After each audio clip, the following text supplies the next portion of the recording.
Welcome to news wise. मैं हूं आरिफा नूर। Programme में सबसे पहले आज हम बात करेंगे सुप्रीम कोर्ट की। सुप्रीम कोर्ट में बहुत अहम केसेस चल रहे हैं जिनका ताल्लुक कुछ आइन से भी है और कुछ सियासत से भी है। तो आज ही एक ऐसे ही अहम केस का फैसला जो है वो सुप्रीम कोर्ट से आ गया है। सुप्रीम कोर्ट की जो आइनी बेंच है उसने जजेस ट्रांसफ़र केस में जो फैसला महफूज किया था उसे आज सुना दिया है और इस केस की जो दरख्वास्तें थीं जो आई थी इस हवाले से उनको मुस्तरद कर दिया है। 3-2 की अक्सरियत से ये फ़ैसला आया है। 3 जजेस ने जो जजेस का ट्रांसफ़र है उसको आइनी करार दिया है।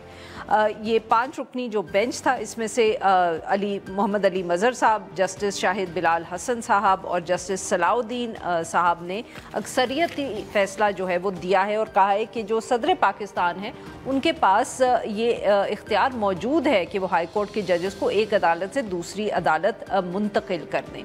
उन्होंने कहा कि इसमें वाज़ेह है कि ये गैर महदूद इख्तियारात नहीं हैं, उनके ऊपर शराइत भी हैं कि उन्होंने कंसल्टेशन करनी है, जज की भी रजामंदी होनी चाहिए, चीफ जस्टिस की भी होनी चाहिए, मगर इख्तियार जो है वो सदर के पास है। इसके साथ साथ अदालत ने सदर पाकिस्तान को ये हिदायत भी दी है कि वो फौरी तौर पर जो नोटिफिकेशन है उसके ज़रिए ये वाज़ेह करें कि जजेस की जो मुंतकली है वो मुस्तकिल है या आर्जी है और जो सीनियरिटी का तयन है वो इसके बाद ही जो सर्विस रिकॉर्ड है उसकी जांच पड़ताल से होगा।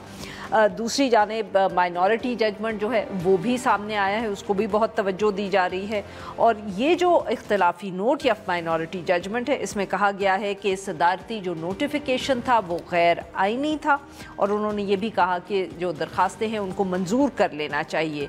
इख्तलाफी नोट के मुताबिक जो तबादला जुडिशल कमीशन ऑफ पाकिस्तान की तकर्रुरी के दायरे में आता है और जजेस के तबादले का ये तरीक़ेकार आइन की रूह के ख़िलाफ़ है। इस सारे इशू पे बात करने के लिए आज हमारे साथ मौजूद हैं मवाज़ खान साहिबा, बहुत गहरी नज़र रखती हैं ये कोर्ट के मामलात पे। Welcome to the show Mariam साहिबा।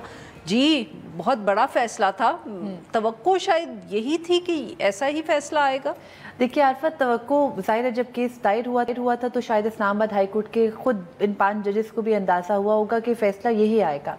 लेकिन जब समाअत का आगाज़ हुआ, प्रोसीडिंग जैसे जैसे आगे बढ़ती गई तो जब ये एक्सप्लेन हुआ ना जजेस के सामने के किस अंदाज में ये जो बादले की पूरी समरी को मूव किया गया 2 दिन के अंदर, मतलब 6, 7, 8 जगहों से 8 पॉइंट से वो समरी मूव होती हुई, मतलब वो बलूचिस्तान भी चली गई, वो सिंध भी चली गई, फिर वो इस्लामाबाद भी आ गई। ये 8 पॉइंट से जो समरी मूव होकर 3 दिनों में आई तो इसके ऊपर जो है वो सवाल खड़ा हुआ और वहाँ से फिर जजेस के सवालात शुरू हुए। तो बेंच के अंदर 3 जज साहिबान, जस्टिस नईम अख्तर अफगान, जस्टिस सलाउद्दीन पंवर जो कि खुद सिंध से अभी हाल ही में सुप्रीम कोर्ट में आए हैं और जस्टिस शकील अहमद जो पेशावर हाई कोर्ट से सुप्रीम कोर्ट में आए हैं, इन तीनों जज साहिबान ने सख्त सवालात शुरू किए। तो वहाँ से ये समझ आने लगा कि नहीं, ये इतना सीधा मामला नहीं है, क्योंकि जब भी अदलिया की एक तारीख रही है, जब अपने साथी जजेस के मुकदमात आते हैं तो चाहे जो भी आप उनको मैनेज कर लें, करते हैं वो प्रोटेक्ट करते हैं। एग्जैक्टली। तो एक जो है वो क्रिएट हो गया पूरे का पूरा एक, जिसे आप कह सकते हैं कि माहौल ऐसा बनना शुरू हो गया कि जो ये जजेस है इस्लामाबाद हाई कोर्ट के, इनके ऊपर जो सीनियरिटी का मामला है उस पर ये जजेस मुत्तफिक नहीं होंगे। लेकिन फिर हमने देखा कि लास्ट स्टेज में, अभी जब ईद की छुट्टियां गुजरी, ईद से पहले तक यही था, तीनों जज साहिबान जिनका मैंने बताया, यानी कि आपको लग रहा था ईद से पहले के 3 जजेस जो हैं, यानी कि जो मेजॉरिटी है वो जजेस की स्पेस प्रोटेक्ट करने को देख रही है। बिल्कुल। लेकिन फिर बात क्या हुआ कि 2 जज साहिबान तो सख्त सवालात ही पूछ रहे थे, जस्टिस नईम अख्तर अफगान और जस्टिस शकील अहमद, लेकिन जस्टिस सलाउद्दीन पंवर खामोश हो गए, जो कि पहले इससे अटॉर्नी जनरल से भी सख्त सवालात कर रहे थे और अदर साइड से बार बार पूछ रहे थे ये आपने कैसे किया। फिर वो खामोश हो गए और खामोश ही नहीं हो गए बल्कि पीर को जब समाअत थी तो एडवोकेट जनरल पंजाब आके बैठे, जज साहब ने खुद उनको मुखातिब किया कि आपने कोई दरख्वास्त दी, आप उस पर दलाइल दें। वो दलाइल देने के लिए विलिंग नहीं थे, उन्होंने ये भी कहा कि मैं नहीं देना चाहता, लेकिन जज साहब ने कहा कि आप दलाइल दें, जस्टिस सलाउद्दीन पंवर ने।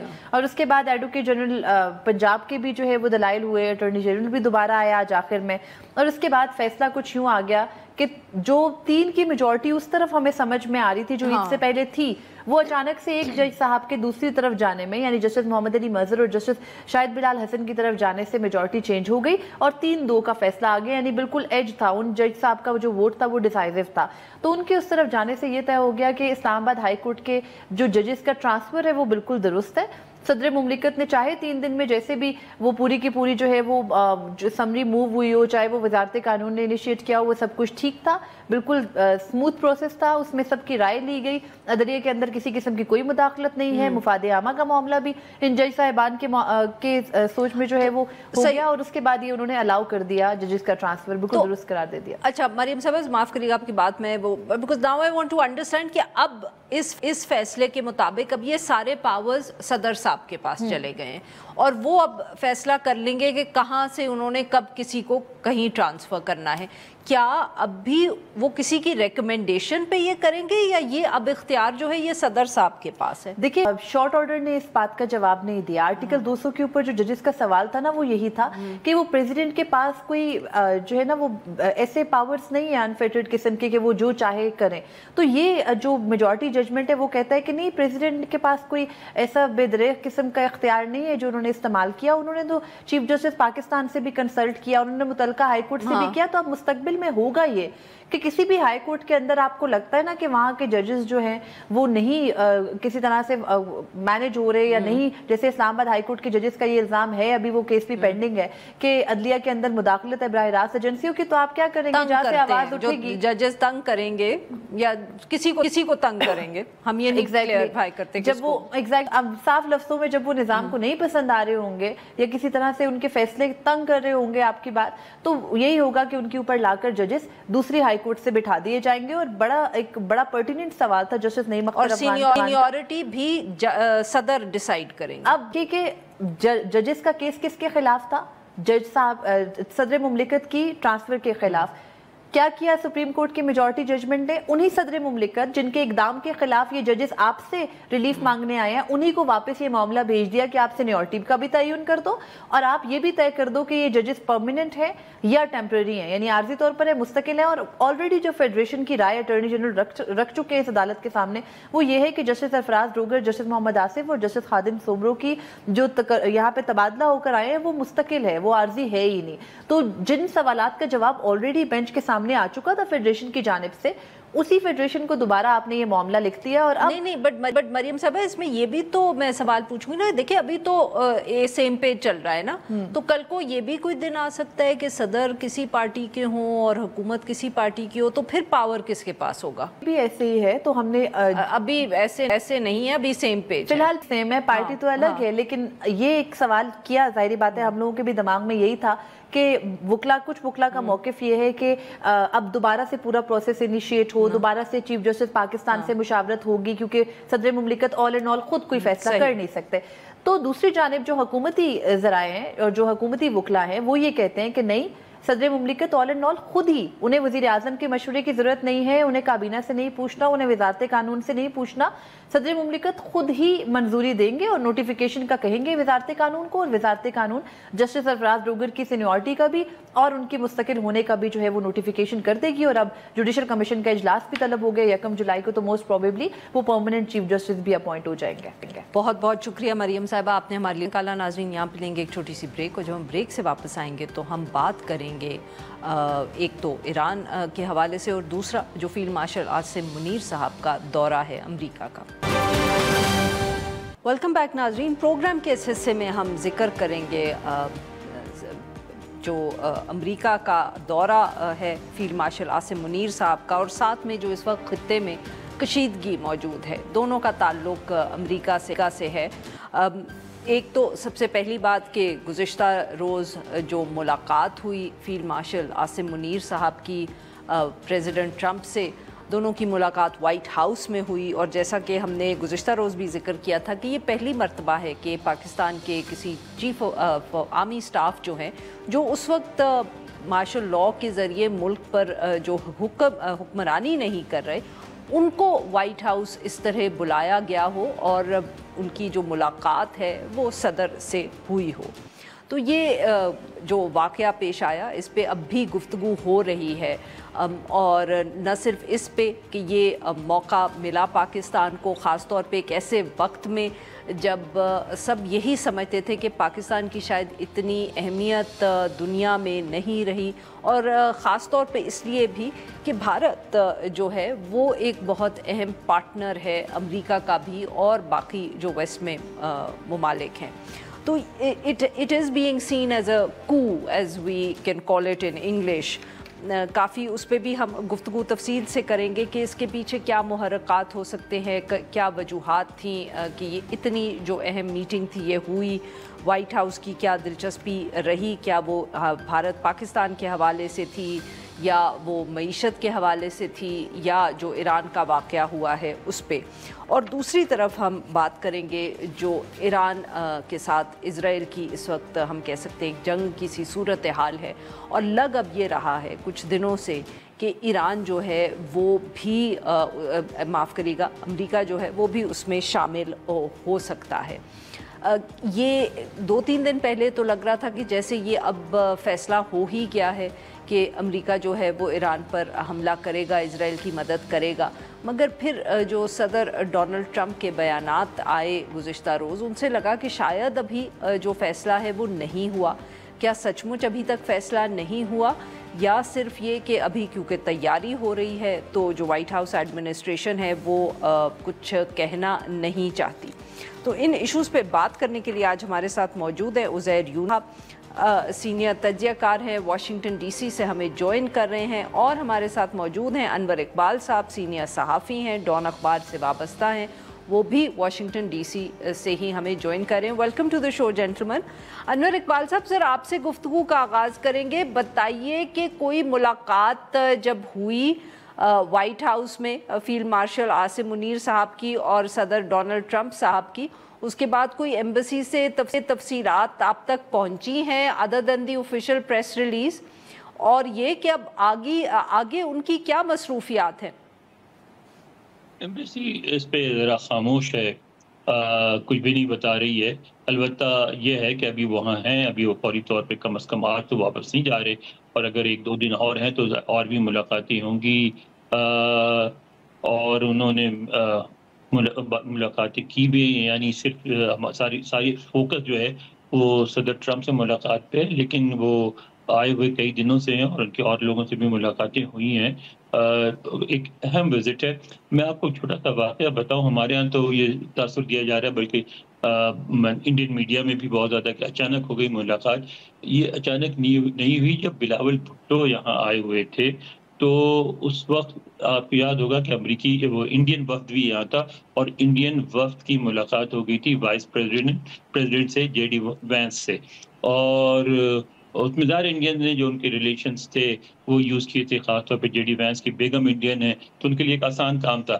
تو اس وقت جب ہم لوگ وہاں تھے تو ہم میں سے بعض لوگوں نے مایوسی کا اظہار کیا. تو جو ہمارے سفارتکار تھے کئی، انہوں نے کہا کہ بہت جلد آپ کو ایک بہت خوشگوار بڑی پلیزنٹ سرپرائز ملے گی. ہم نے کہا کیا؟ کہنے لگے بہت بڑا دورہ ہوگا اور بڑی ملاقات ہوگی. تو ہم نے بہت پوچھا لیکن انہوں نے اس کی تفصیلات نہیں بتائیں. تو اس کا مطلب یہ ہے کہ ظاہر ہے اس پہ ایک عرصے سے کام ہو رہا تھا، اور جو کریلا کا بیان تھا کانگریس میں وہ بھی کوئی اچانک نہیں ہو گیا تھا. ظاہر ہے پوری انہوں نے اپنی رپورٹ تھی وہ پڑھ کے سنائی. پر انٹیلیجنس کی رپورٹ اس سے پہلے بھی ایک کانگریشنل ہیئرنگ میں یو ایس انٹیلیجنس ایجنسیز کی رپورٹ پیش کی گئی تھی، اس میں بھی پاکستان کے رول کو سراہا گیا تھا.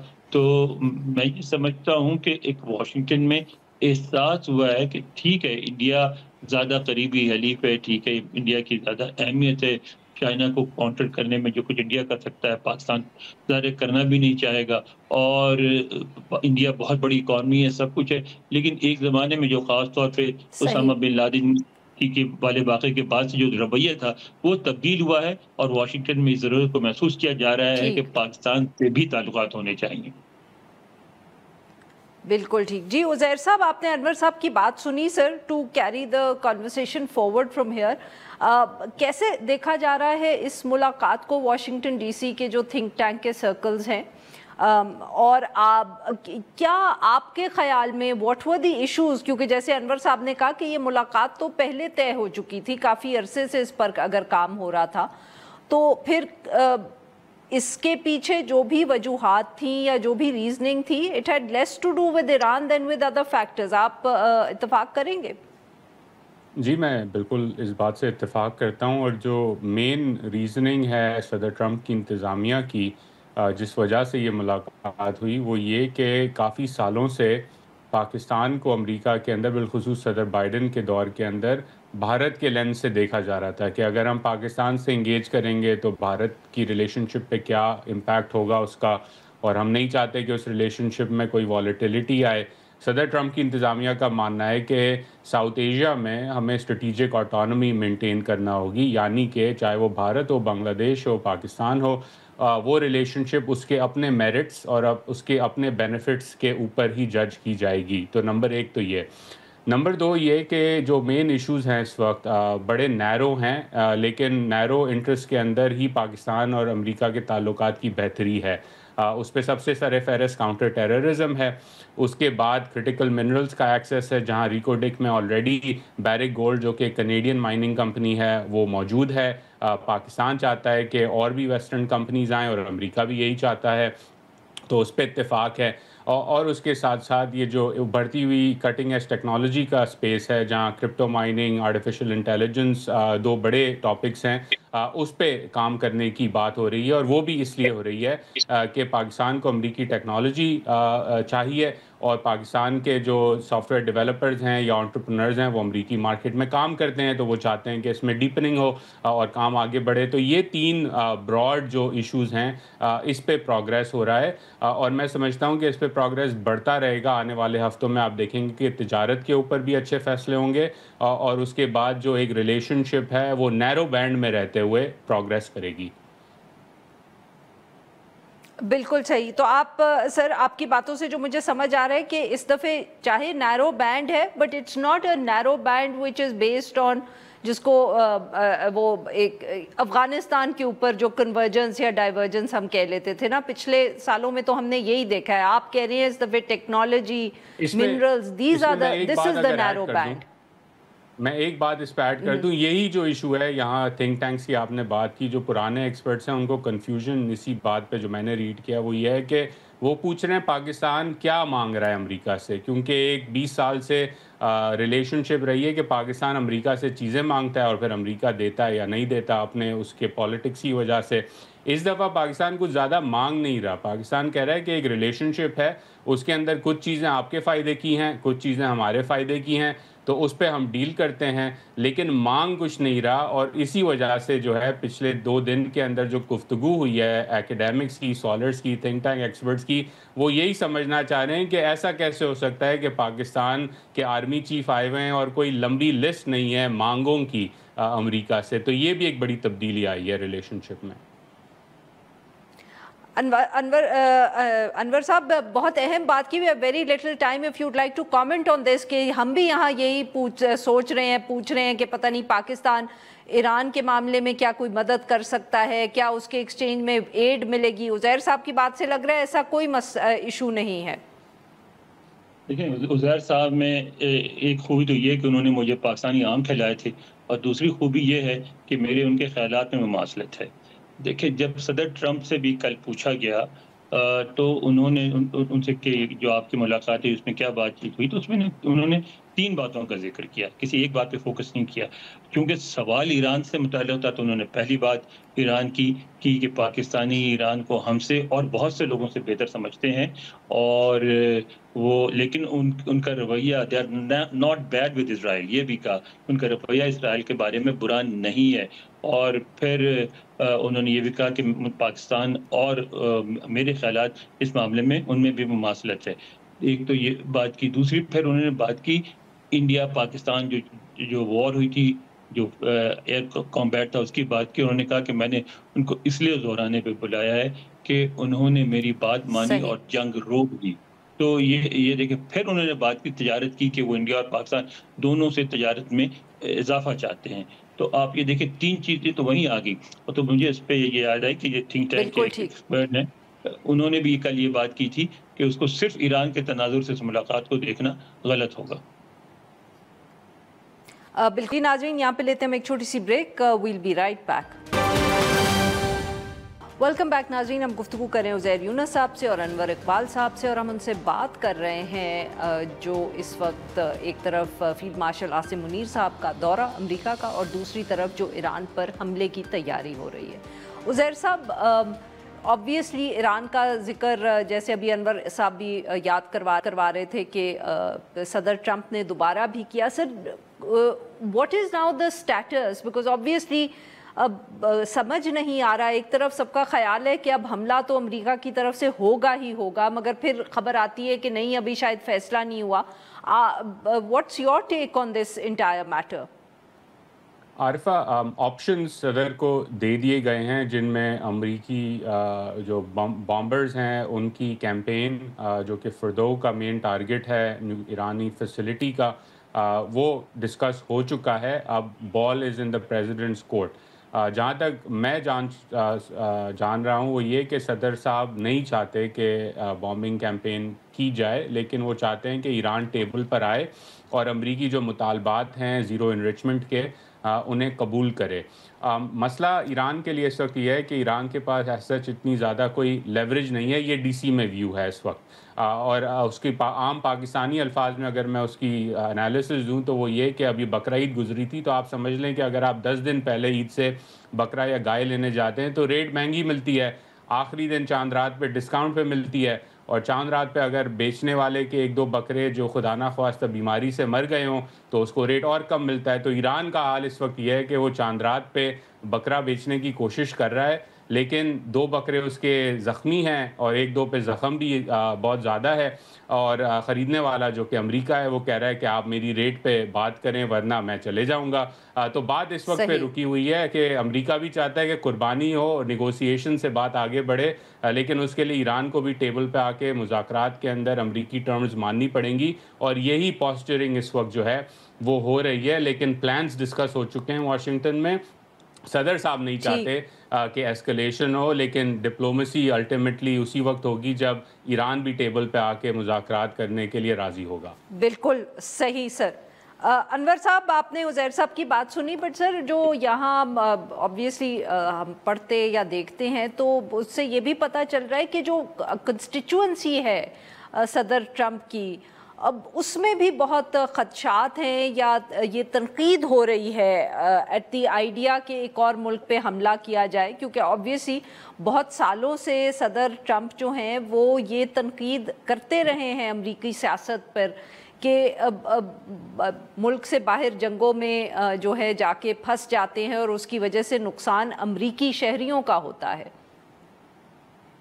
आप बिल्कुल सही कह रही हैं। जो उनका अपना हल्का है उसमें जंग को पसंद नहीं किया जाता, और उनके कई जो ऐसे लॉ मेकर्स हैं सेनेट में भी और कांग्रेस में भी जो कि उस हल्के के बहुत प्रोमिनेंट मेंबर्स हैं सदर ट्रंप के, उन्होंने साफ पब्लिक स्टेटमेंट्स दिए हैं जंग के ख़िलाफ़, और उन्होंने इनको एडवाइस किया है कि आप जंग में मुलविस ना हो, और अमरीकी आवाम भी नहीं चाहती इसमें मुलविस होना। लेकिन आपको पता है कि ज़रा अमरीका का मामला मुख्तलिफ है, गरचे कांग्रेस की मंजूरी लेनी पड़ती है जंग में जाने के लिए, लेकिन सदर इंडिविजुअली ये डिसीजन ले सकता है। अगर वो ये कहे कि मैं समझता हूँ कि अमेरिका की सलामती को ख़तरा है, तो वो अख्तियार चाहे तो अपना इस्तेमाल कर सकते हैं।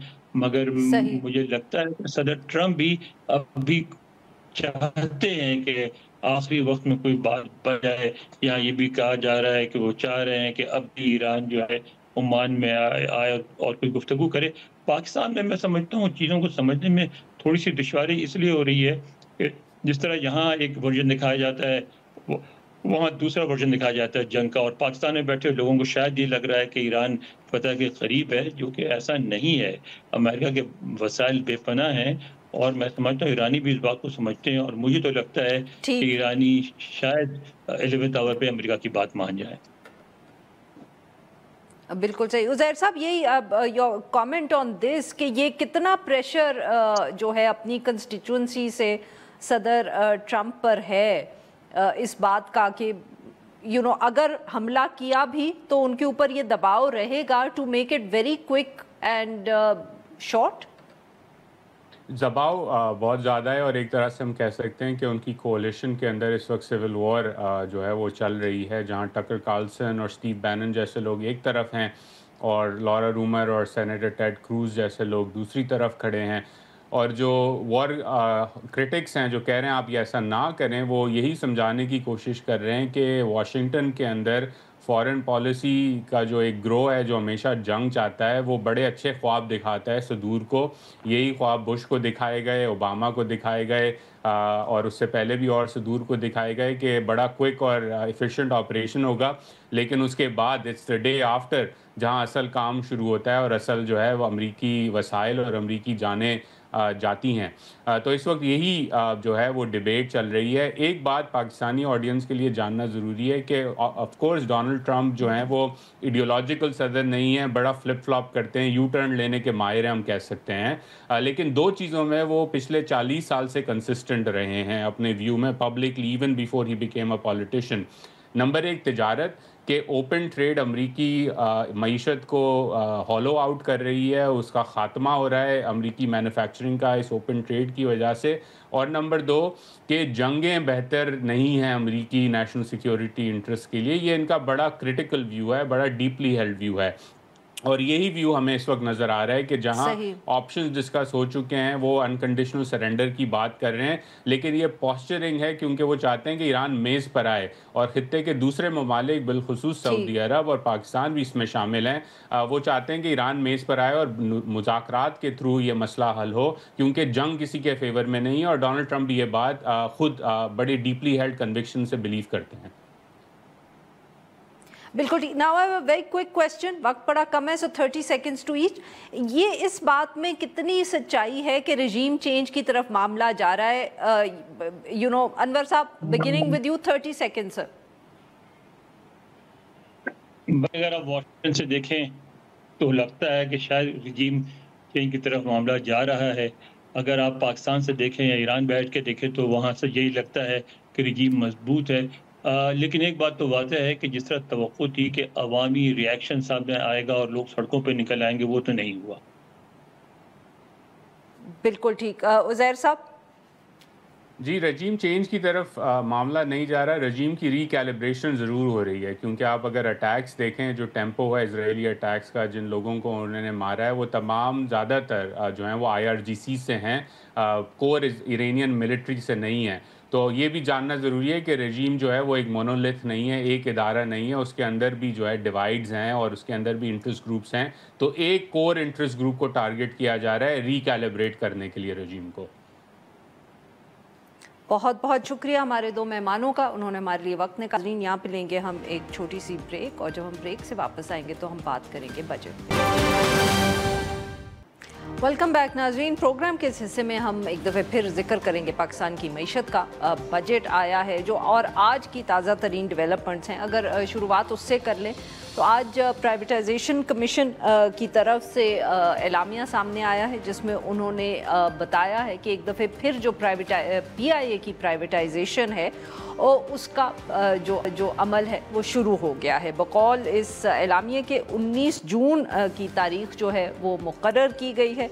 और इस दफ़े भी कुछ कंपनीज़ हैं जिन्होंने दिलचस्पी जो है वो का इजहार किया है। मोस्ट इम्पॉर्टेंटली मेरे ख़्याल में ये बताना ज़रूरी कि फ़ौजी फर्टिलाइज़र कंपनी जो है उसकी भी उसने इंटरेस्ट शो किया है। पिछली दफ़े जब ये प्रोसेस शुरू हुआ था तो तब ये कंपनी सामने नहीं आई थी। इसके साथ साथ आरिफ हबीब और तब्बा ग्रुप जो है उन्होंने भी दरख्वास्त दे रखी है। साथ में ये भी बताया गया है कि जो PIA के मुलाजमीन हैं उन्होंने भी दिलचस्पी दिखाई है कि वो ख़ुद इस एयरलाइन को ख़रीदना चाहते हैं। इसके साथ साथ इतलात ये भी हैं कि जो डिस्कोज़ हैं उनकी भी प्राइवेटाइजेशन जो है उसका अमल शुरू किया जाएगा।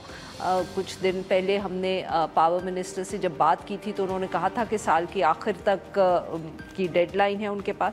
एंड ऑफ कोर्स ज़िक्र करेंगे बजट का, बजट के मोटे मोटे इश्यूज़ जिनके ऊपर तनकीद हो रही है वो तो मेरे ख्याल में अब सबके सामने ही है कि जो तनख्वाहदार तबका है उसको कितना रिलीफ मिला या नहीं मिला। दूसरी तरफ हुकूमत के ख़र्चे मुलाजमीन, सरकारी मुलाजमीन को जो है वो एक दफ़े फिर 10% का इंक्रीमेंट दिया गया, उसके साथ साथ पूरा साल ही तकरीबन खबरें आती रहीं कि कभी पार्लियामेंट, कभी काबीना और अब आखिर में जो स्पीकर हैं उन्होंने अपनी तनख्वाहें बढ़ाई, बट आखिर में इतनी तनकीद हुई कि वज़ीर आज़म साहब ने नोटिस ले लिया है। मगर ये कोई नहीं बताता कि वो किसकी इजाज़त से बढ़ाई गई जो अब नोटिस ले लिया है। And of course the controversy over the targets that have to be, revenue targets that have to be met, और जो FBI चेयरमैन या FBI है वो जो बात कर रहे हैं अरेस्टर्स के और इन्फोर्समेंट के, इन सब इश्यूज़ पे बात करने के लिए हमारे साथ मौजूद है मोहम्मद ज़ुबैर साहब, साबिक वफाकी वज़ीर निजकारी, governor Sindh. Welcome to the show Zubair साहब। ज़ुबैर साहब, अगर पहले यहीं से शुरू कर लें कि एक दफ़े फिर PIA की प्राइवेटाइजेशन का जिक्र हो रहा है। पिछली दफ़े जो कोशिश थी, अगर उसको कोशिश कहा जाता है, वो तो अब सबके सामने ही है कि इवेंचुअली जितने सीरियस हम कह सकते हैं लोग दिलचस्पी दिखा रहे थे वो आखिर तक सब निकल गए और एंड में एक रियल एस्टेट टाइकून ने एक ऑफ़र की। इस दफ़े आपको लग रहा है कि उन गलतियों से सीख के हम कुछ बेहतर अचीव कर पाएंगे या कोई हुकूमत में संजीदगी इस दफ़े ज़्यादा है? देखिए, आपको पता है अप्रैल 2022 में ये हुकूमत आई थी शहबाज शरीफ साहब की, और उस वक़्त जब वो वोट ऑफ नो कॉन्फिडेंस हुआ था तो उस ज़ाहिर है ये पता था कि ये सक्सेसफुल होगा और हमारे इकनॉमिक चैलेंजेस हैं, तो उसमें ये 3 या 4 जो मेन चैलेंजेस थे आरिफा, जिसको बहुत ही तेज़ी से शुरू करने का फ़ैसला किया गया था, बिकॉज़ बिल्कुल एक हकीकत थी जो अब ज़ाहिर है 3.25 साल के बहुत बात और ज़्यादा ख़राब हो गई है कि जितने बुरे तरीके से public sector enterprises losses sustain कर रही हैं वो हुकूमत के लिए जाहिर सी बात है एक्सेप्टेबल नहीं है और ना ही होना चाहिए। तो इस वजह से इसको तेज़ी से आके अमल को शुरू किया जाएगा। जो 3.25 साल गुजरे, पूरे 3.25 साल हो गए हैं शहबाज हुकूमत के, उसमें हमने सिर्फ एक मुजाहरा देखा था प्राइवेटाइजेशन के फ्रंट पर, और वो आप PIA का जिक्र किया है, वो जो PTV लाइव ट्रांसमिशन शो कर रहा था, I think that was one of most embarrassing moments. अगर आप इकोनॉमिक फील्ड में अगर आप पिछले 3.25 साल में कहें कि जिस तरह से वो एक ही रह गए थे जो भी रियल एस्टेट वाले थे, और जिस तरह से वो सारा प्रोसेस चलाया गया था। सो आफ्टर जी, जो लाइव ट्रांसमिशन की नोइंग के सिर्फ एक ही बिडर है जी, और वो उसमें भी बिल्कुल ही नॉन सीरियस एक एटीट्यूड था। जो वो ओनर थे वो कह रहे थे कि अगर मैं सक्सेसफुल हो गया, अगर एक्सेप्ट हो गया तो मैं रियल एस्टेट के बदले ये, हालांकि ये कोई छोटा सा कोई आप सौदा नहीं खरीदने गए थे, ये बहुत बड़ा अमल होता है जिसको सही तरीके से। 3.25 साल के बाद आई थिंक जो एक सबसे बड़ा फेलियर है, जब हम बात कर रहे हैं, अभी आप सुना रही थी शाहिद खान अब्बासी और मिफ्ता इस्माइल, रिफॉर्म्स की जब हम बात करते हैं तो सबसे बड़ा फेलियर जो है वो ये है, 3.25 साल हो गए अभी भी हमने कुछ भी नहीं देखा। और आपने जिक्र किया था फौजी फर्टिलाइजर, मैं ज़रूर इसका जिक्र करूंगा। हम प्राइवेटाइजेशन की बात कर रहे हैं, एक फेडरल हुकूमत के हाथ से निकल के एक फेडरल हुकूमत के एक और इदारे के पास जाना इज़ नॉट प्राइवेटाइजेशन। पहले तो let me make it very clear. और इसी तरह से मुलाजमीन को ही अगर दिलचस्पी का इजहार करना है और उनको देना है तो this is not called privatisation, because अगर ये दोनों सूरत हाल में अगर ये हुआ तो उसके बाद अगर कोई प्रॉब्लम होता है तो वो हुकूमत ही का प्रॉब्लम होगा, वो किसी प्राइवेट सेक्टर का तो नहीं होगा, आरिफ हबीब का तो नहीं होगा। सो ये तो दिस इज़ नॉट कॉल्ड। सो जो सबसे बड़ा एब्जेक्ट फेलियर है ना जो ये इस दफ़ा के बजट में है आरिफा, वो डायरेक्शन, अब देखे ना, ये चौथा बजट है शहबाज शरीफ का। 2022 में दिया था, 23 में दिया था, 24 में दिया था, 25 में दिया था। सो हम इसको आइसोलेशन में नहीं देख सकते। हमें वो वादे याद हैं जो 2022 में किए गए थे रिफॉर्म्स के नाम पर, या 2023 में किए गए थे, या 2024 में किए गए थे।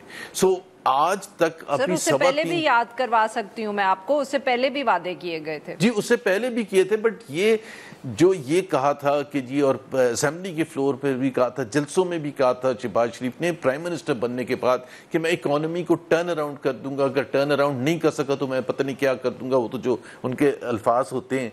But look at the reality of it. The reality of it is कि 3 साल का जो ये पीरियड है 2022 जुलाई से लेके जून 2025 तक, उसमें जो सबसे ज़्यादा इंपॉर्टेंट इकोनॉमिक इंडिकेटर होता है वो GDP ग्रोथ होती है।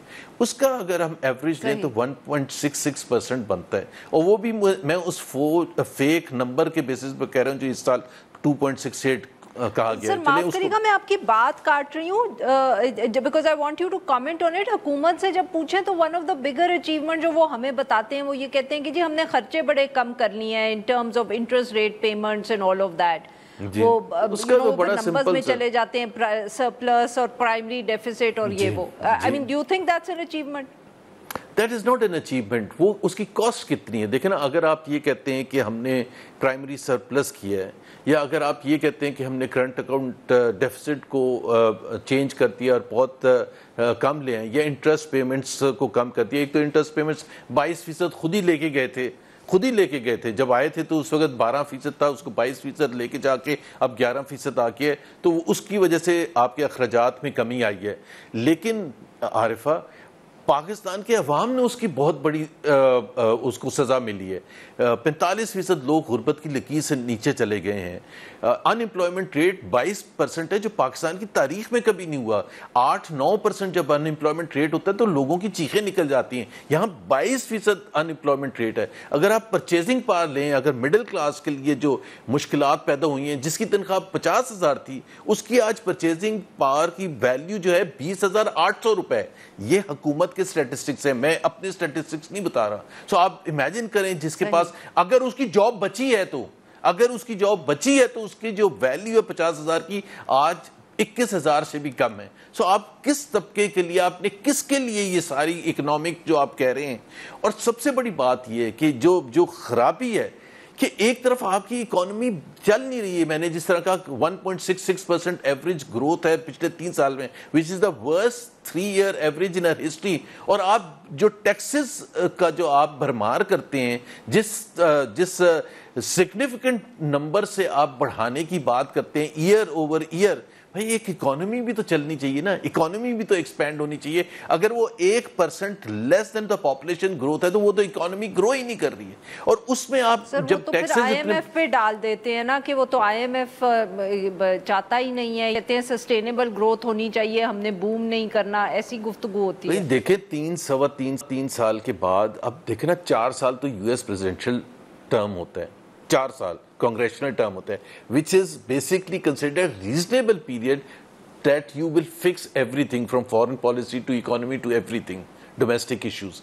اگر آپ 3.25 سال کے بعد آپ سٹارٹ لے رہے ہیں کہ جس طرح آپ نے کہا کہ پاور منسٹر نے کہا تھا کہ ہم اس سال کے آخر میں جو آپ کو کہہ رہے ہیں اس سے یہ پوچھ لیں کہ آپ پورا بتا دیں ایگزیکٹلی ویئر وی آر. ہم نے کیا فائنینشیل ایڈوائزرز اپوائنٹ کرتی ہیں, انہوں نے ڈیو ڈیلیجنس کر لیا ہے, تبھی جا کے آپ کہہ سکتے ہیں نا. Because I think including the finance minister, I have lot of record for the finance minister, آج جو ہیں وہ جب آئے تھے تو انہوں نے کہا تھا جون تک, پچھلے سال مارچ میں کہا تھا جون تک PIA privatise, and I thought he doesn't even know what the process is, and he clearly did not know the process. So یہ جو پاور منسٹر بھی آج کہہ رہے ہیں he does not even know the process. اور پھر وہ ایک پتہ چلتا ہے کہ اسٹینڈنگ کمیٹی کی میٹنگ ہوئی ہے, پرائم منسٹر نے اس میں فیصلہ کیا کہ ڈسکوز کو بھی پرائیویٹائز کریں گے. او بھائی آپ کب شروع کریں گے, کب وہ اینڈ ہوگا؟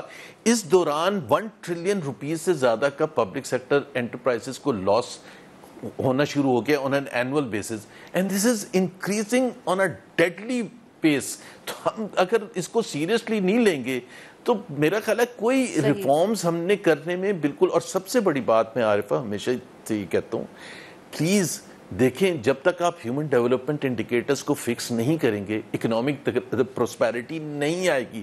اگر آپ لوگوں کو ان پڑھ, جاہل, ڈیفارمڈ, سٹنٹڈ رکھیں گے تو اکانومی کیسے سسٹینیبل بیسس پر آگے بڑھے گی؟ بڑھ ہی نہیں سکتی ہے. آپ اپنے گھر کی ایگزامپل لے لیں, اگر آپ گھر میں بچوں کو. بہت شکریہ سر زبیر صاحب, آپ نے ہمارے لیے وقت لا. ناظرین آج کے لیے بس اتنا ہی. We will be back on Monday now.